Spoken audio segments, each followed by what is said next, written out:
Hi, welcome back. Today we're going to talk about the variability in which we eat. One day may not look like the next, that's a given, but just how much our calories can fluctuate. So let's start there.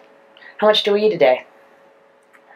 I don't know. It all depends. I know, it's kind of a silly question, but alright, so you wanted to call this talk feast or famine, right? Yes. Okay, and the idea is there's some days where we eat a whole bunch, and there's some days that we don't, kind of just like it sounds. So what motivates that pattern of eating?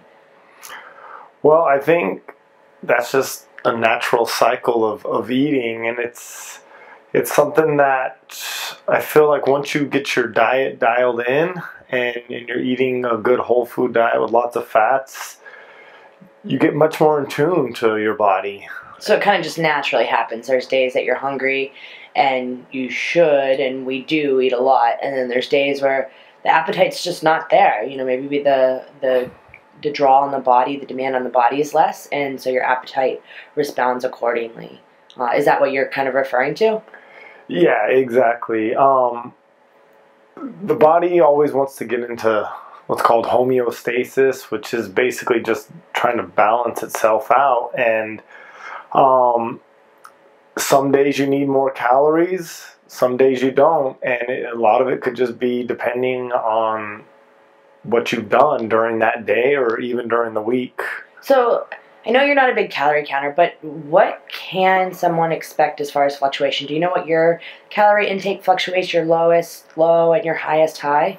Just to give people a baseline? I don't know. I mean, but So what do you guess, like, per day, how many calories you eat on, like, an average day? Because I think a lot of our listeners want to know.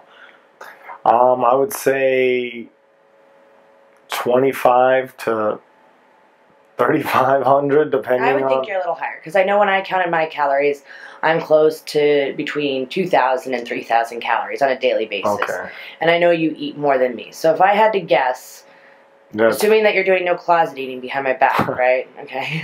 I would guess that on your low days probably just touch 2,000 calories, and your high days could be as high as 5,000, if I had to guess. Yeah, I mean, because you'll throw on a steak and a potato, and that's on top of your lunch that you had, where it might have been 2 Chipotles, which if you believe their calorie count, that's already 1,400 calories. So I think, and then a bulletproof coffee, yeah, you're probably, I think, easily 5,000 calories. yeah. So if you wanted a range, Garett's probably 2,000 to 5,000 calories, and I'm probably on my not very hungry days, and there's days that I barely eat, and it's not because I'm trying to do anything crazy weight loss. It has to do with I'm just not hungry, and I could eat as little as 1,200 calories, and I think I've touched 4,000, 5,000 calories on certain really hard days or days. It tends to follow, right? After you eat one day where you don't eat very much, the next day your body kind of says, oh, wait a second, I need to eat some more. Yeah, and I think, regardless of what the number is, I think the most important thing to see is, there's a pretty big disparity. I mean, some days I will eat a lot, and some days maybe one meal, a decent sized lunch does it for me, and that's it. So I think the reason we bring this up is one of the things we get in the habits of thinking we always need to eat. We need to eat, and that's really not a great way to live. It can be a big distraction because you're always having to plan everything around food.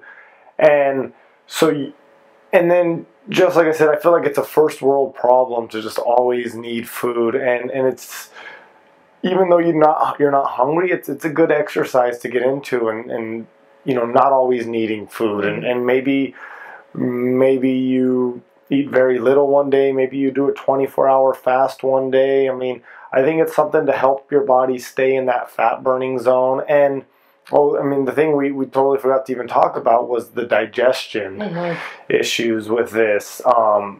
Not eating, fasting or eating very little on one day gives your digestion system a break.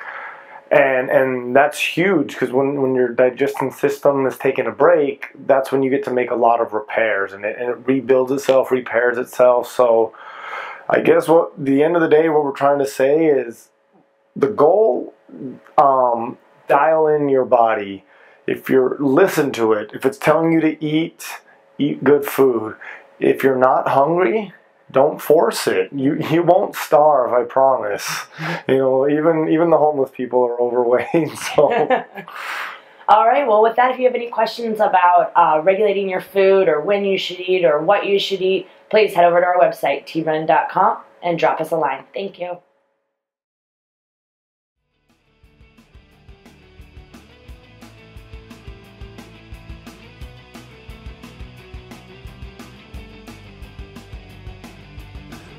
It's Sunday, which means football, which means chicken wings.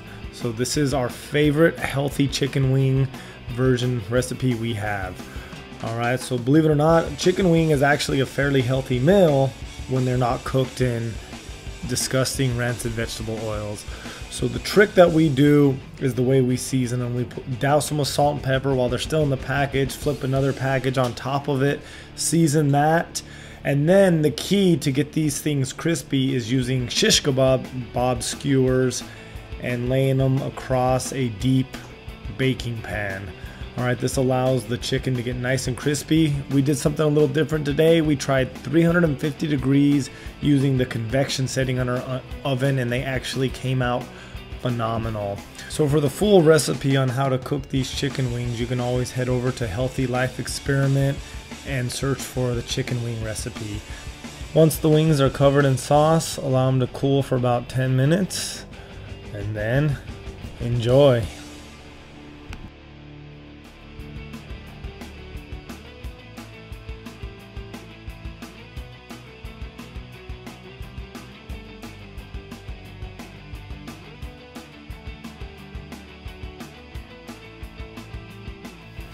So if you like this content, please share it with your friends.